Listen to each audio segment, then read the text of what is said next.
Welcome to the Daily Horror Habit Podcast. I'm your host, Jay Krieger, bringing you daily reviews of currently streaming horror movies for your twisted pleasure. Be aware that these reviews may include mild spoilers. And as always, I hope you enjoy.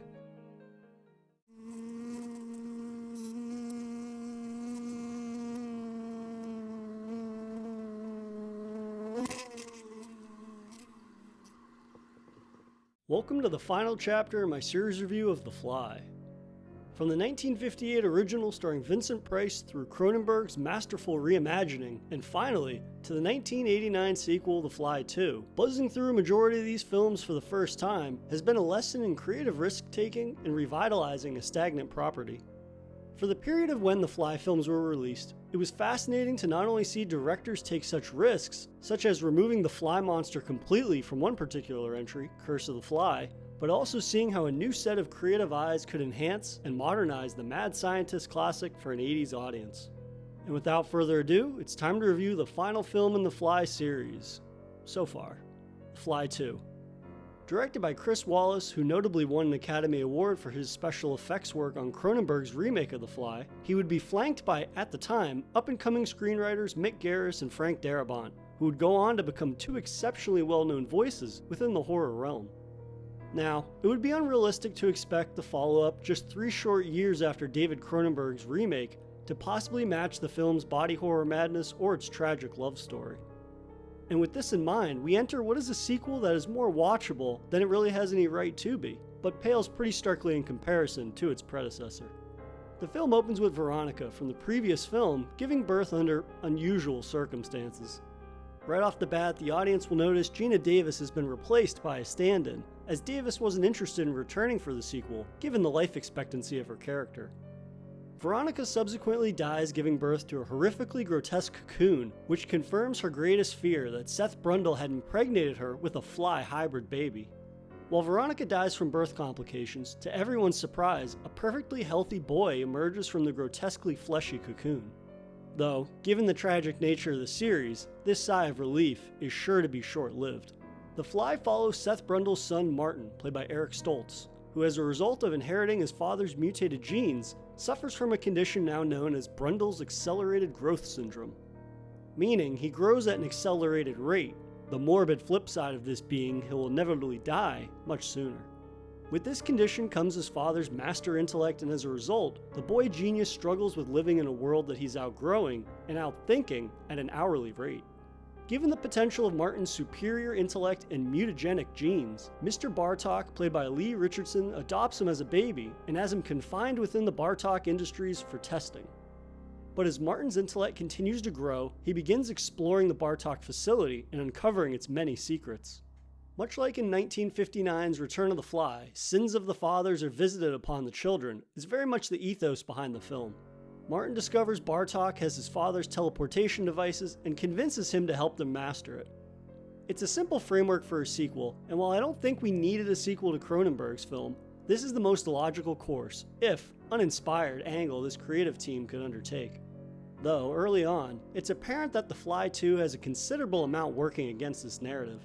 For starters, the ill-advised decision was made to attempt to replicate Seth Brundle and Veronica's relationship as Martin Brundle meets the lovely lab assistant Beth Logan, played by Daphne Zuniga, and the two begin a romantic relationship with one another. As you might have imagined, The Fly 2 is unable to catch the lightning in the bottle that was Jeff Goldblum and Geena Davis' dynamite chemistry in the previous film. The Fly 2's underwhelming romance is what the entire film is unfortunately propped up on, alongside the nefarious intentions of Bartok Industries, casting the illusion that Martin is their friend rather than the test subject they view him as. This tension between Martin and Bartok comes to a boil when Martin begins to show increasing signs of mutation, his father's genes eventually catching up to him. Without having to venture through the telepods, Martin begins to change, becoming increasingly fly-like, just like dear old dad. This is where the film begins to shift from rather uninspired whiz-kid melodrama to a fantastic application of practical effects that give the film some enjoyable semblance of a reason for existing in the first place. Apparently, the MPAA wanted to give the film an X rating initially due to one particular graphic scene involving a human head in an elevator.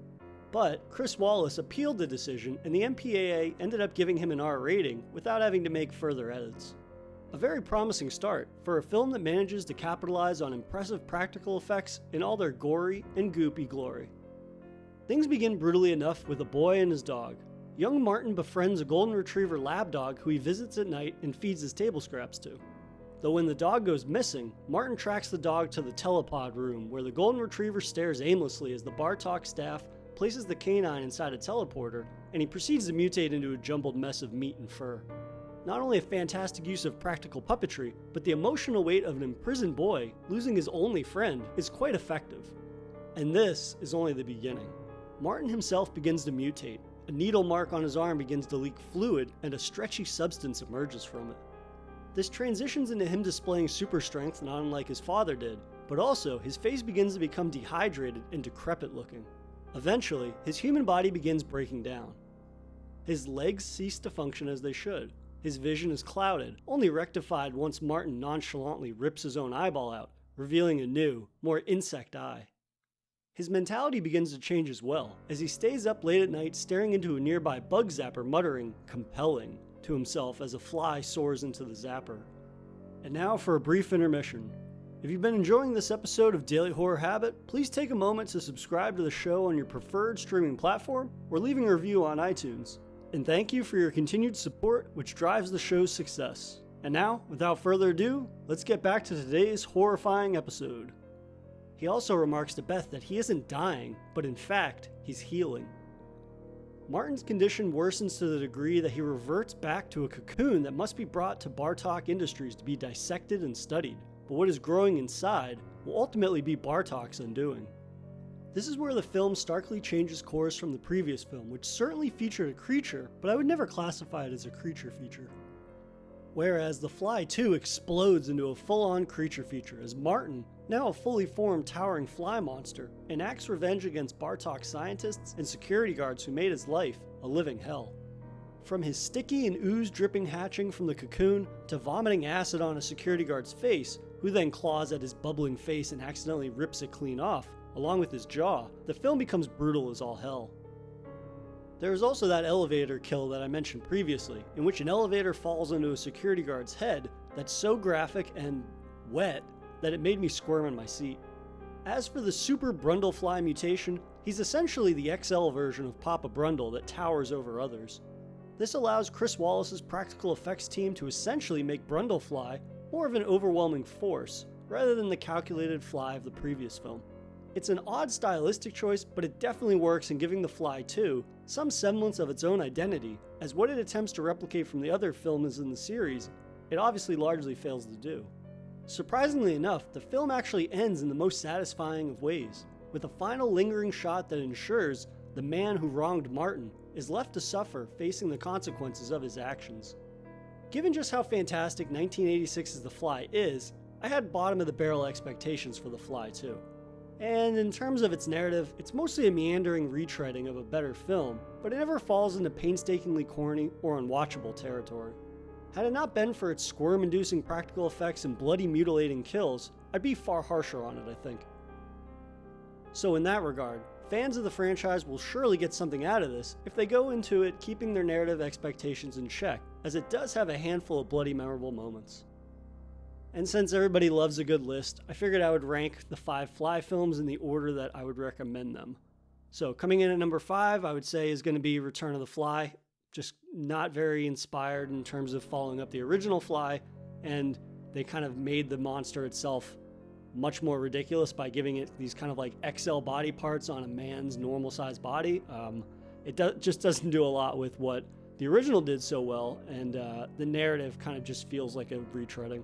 Number 4 is Curse of the Fly. Most notably, this film does not include the fly monster, but I found that Curse of the Fly takes a lot of creative risks in even broaching the topic of that for a movie. Like, that sounds insane. How could you make a movie about a fly monster or the fly kind of lineage within the family that those original trilogies touch upon without that monster? And yet, it's more about the family and this curse, this idea they can't escape their kind of lineage's obligation to finishing this teleporter technology. And we get to see the disturbing ramifications of that in a way that I found to be incredibly original, not so enjoyable. It's it's a very rough movie in a lot of ways, but it did surprise me in that creativity and the originality, given the fact that it's the third movie in the original trilogy. So if you're a fan of the original film, I would highly recommend watching Curse of the Fly instead of Return of the Fly.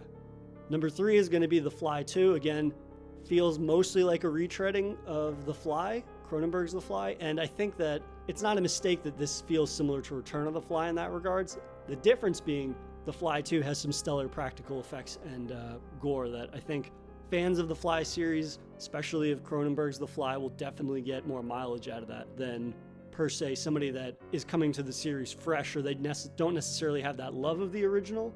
I doubt that they would get much out of that, but people that are fans of the Fly franchise, I think you'll get a lot more mileage out of The Fly 2.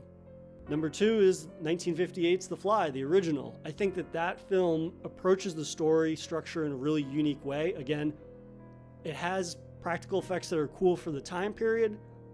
Obviously, those pale in comparison to Cronenberg, so I would never recommend The Fly based on its practical effects. Rather, I would recommend The Fly based upon its approach to storytelling. It backpedals a lot, and it's more of a mystery movie than a monster movie in a lot of ways, right? And I think that also just the use of technology is really cool to see how they use the special effects, not the practical effects for the monster, but inside of the Delambre's lab, all the equipment and things like that. It does a lot to kind of capture that mad scientist ethos that everybody loves. Of course, this is the atomic era, so you've got lots of kind of paranoia about science and all of these different advancements that are being made. And then there's a really cool monster concept tossed into it. Also, it has that mystery angle to it, trying to uncover why this woman stuck her husband's head under the hydraulic press. And I think that it's just an interesting kind of approach to storytelling that not a lot of monster movies, I feel, from this period capitalized on nearly as well as The Fly. But the original Fly, 1958, is going to clock in at number 2. And of course, number 1, Cronenberg's The Fly. I could go on all day about why this is the best Fly film for me. All you need to know, other than go listen to the episode where I reviewed it, is this is one of the best uses of practical effects in horror films to date, I would even say. I mean, The Thing obviously is this. I feel like the pillars of practical effects in horror are definitely The Thing, The Fly. And on a revisit of The Fly, I was really impressed with just how tragic the romance in that film is. And it really is one of the great tragic romances, I think. Not only in horror, I would go so far as to say in film in general, because a lot of times horror movies, and if anything that's removed from monsters or blood and gore, people that are not necessarily diehard fans of the genre might look down on. But I feel that the chemistry between Goldblum and Geena Davis, and just the way the narrative is structured around that and their involvement with one another, and then we see what happens to Goldblum's character once the monster comes into play, it really is tragic and emotional in a way that I don't think it honestly gets enough credit for, and it's by far one of my favorite Cronenberg films. And yeah, that's gonna wrap up my complete series review of The Fly. If you missed any of the 5 parts, I'd encourage you to go back and check out those episodes. Or if you're looking for more complete series reviews, I've previously completed reviews of Alien, the Texas Chainsaw Massacre, Scream, and the Final Destination franchise. And while I'm unsure of which series I'll tackle next for a complete series review, you can be sure to check back tomorrow for another daily horror movie review from Daily Horror Habit. If you enjoyed this episode, please subscribe to Daily Horror Habit on your preferred streaming service and follow @Daily Horror Habit on Instagram and @Daily Horror Pod on Twitter.